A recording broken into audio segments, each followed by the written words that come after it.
दिनांक 25 जून 2016 को अम्बेडकरी इतिहास में एक ऐसी काली घटना घटित हुई जिससे अम्बेडकरी अनुयायियों के हृदय के अंदर काफ़ी रोष निर्माण हुआ है। क्योंकि मुंबई में डॉक्टर बाबा साहब अम्बेडकर, जिन्होंने भारत का संविधान लिखा और करोड़ों दलित शोषित बहुजन समाज के वे आज मुक्तिदाता है, ऐसे महामानव डॉक्टर बाबा साहब अम्बेडकर ने स्थापित की हुई प्रबुद्ध भारत की प्रेस कुछ समाज विघातक तत्वों ने तोड़ दी है, वे भी रात के 3 बजे।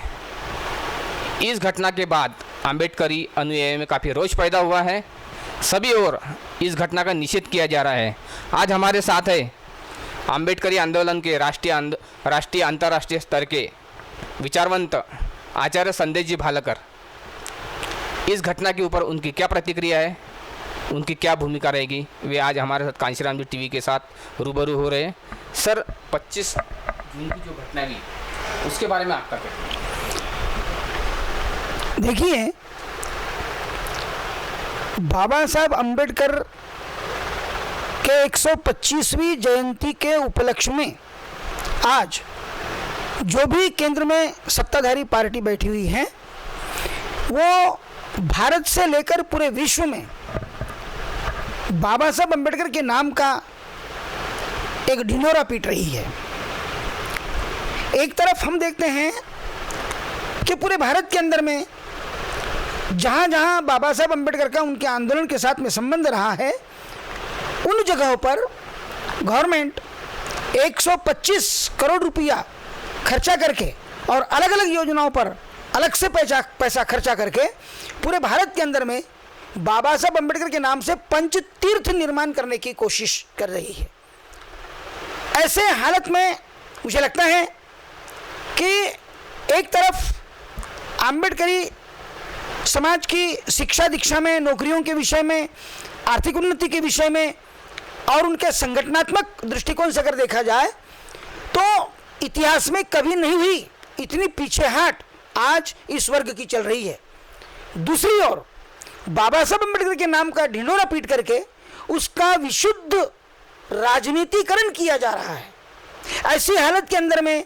जो ये निर्णय लिया गया और अचानक बेमालूम ढंग से पिछले मंगलवार को बाबा साहब अम्बेडकर की जो अम्बेडकर भवन की जो जगह थी वो उनकी ऐतिहासिक विरासत थी,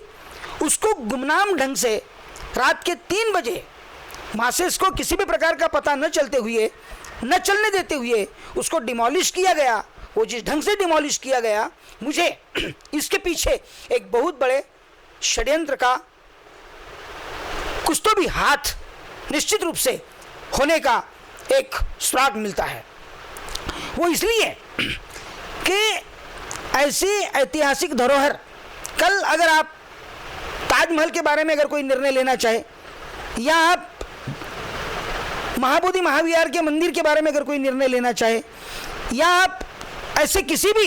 जैसे हमने देखा है कि बाबरी मस्जिद के संबंध में जो एक कांड इस देश के अंदर में हुआ, आज उसका फलित क्या निकला है। बाबा साहब अम्बेडकर का जो अम्बेडकर भवन है उसके साथ पूरे अम्बेडकरी समाज की केवल भावनाएं नहीं जुड़ी हुई है, उसके साथ अम्बेडकरी इतिहास का एक महत्वपूर्ण पार्श्व जुड़ा हुआ है। जहाँ से बाबा साहब अम्बेडकर ने अपने पत्रकारिता की शुरुआत की, जहाँ से बाबा साहब अम्बेडकर ने भारत के संविधान बनाते वक्त कई महत्वपूर्ण निर्णय लिए, जहाँ से बाबा साहब अम्बेडकर ने दूसरे महायुद्ध के अंदर में जो महत्वपूर्ण निर्णय बाबा साहब को भारत की भूमिका के बारे में लेने थे, वो निर्णय जहाँ से उन्होंने लिए, मजदूरों के आंदोलन के संबंध में जो निर्णय लेने थे वो निर्णय बाबा साहब ने जिस जगह बैठ कर के लिए और अपने जिस सहकारियों के साथ में मिलकर के जो निर्णय लिए, उस स्थान को यकायक रातों रात मिटा दिया जाना, यह बहुत बड़े साजिश का एक हिस्सा है। और जिस ढंग से उसको मिटाया गया, रात के 3 बजे तीसरे प्रहर के अंदर में बुलडोजर लगाकर और बड़ी मशीनें लगा करके उस इमारत को जो तोड़ा गया और बुद्ध भूषण प्रिंटिंग प्रेस को जिस तरह से हथौड़े से तोड़कर डिमोलिश किया गया, मुझे याद आता है कि नागपुर के चिचोली के अंदर में जो बाबा साहब अम्बेडकर का वास्तु संग्रहालय बनाया गया है, वहां पर बाबा साहब अम्बेडकर की बारीक से बारीक चीज को संजो करके रखा गया है, जिसके लिए गवर्नमेंट ने कुछ फंड भी मुहैया किया है, लेकिन बाबा साहब की हर मामूली से मामूली चीज को उसके अंदर में संजो कर रखा गया है, चूंकि वो एक मूवमेंट की ऐतिहासिक धरोहर है। ऐसी स्थिति में बुद्ध भूषण प्रिंटिंग प्रेस को हथौड़े से तोड़कर डिमोलिश किया जाना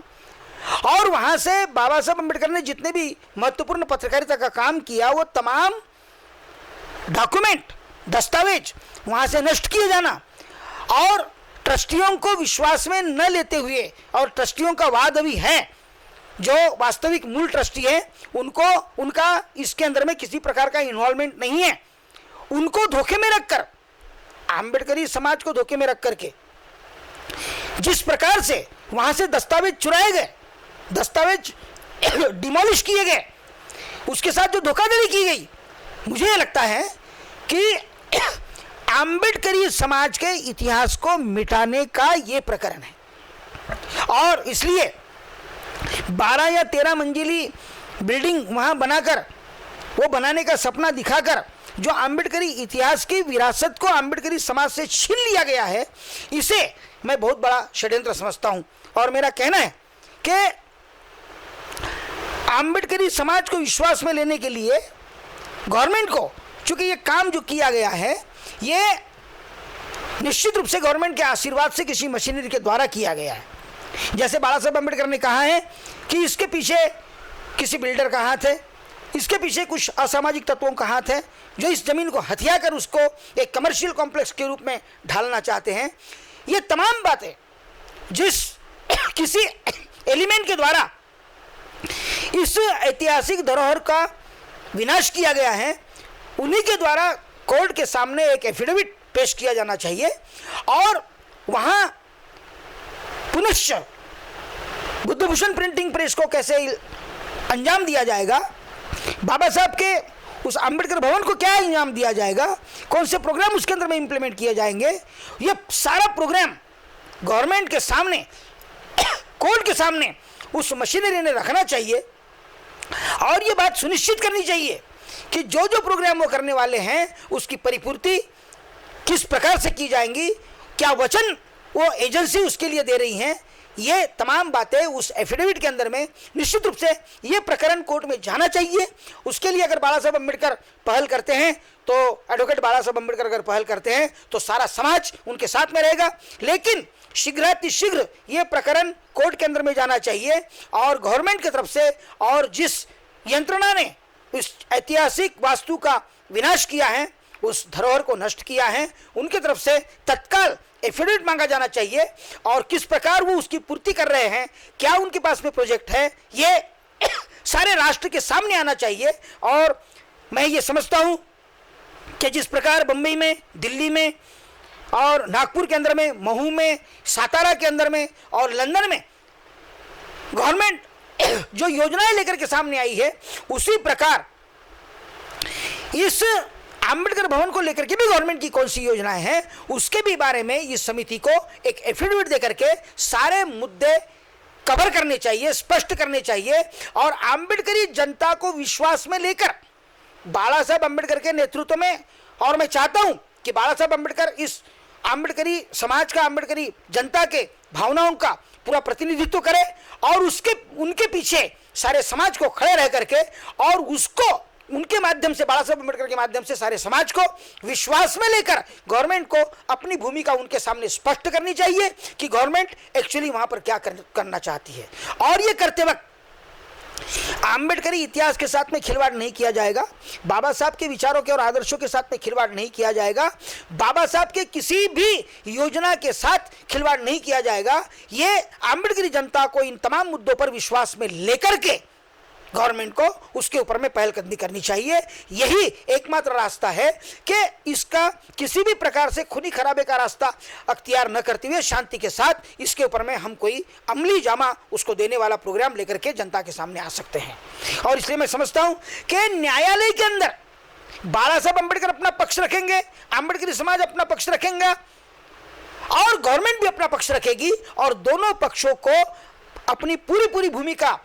शासन के सामने रखने के लिए न्यायालय के सामने पूरा मौका दिया जाना चाहिए। शासन को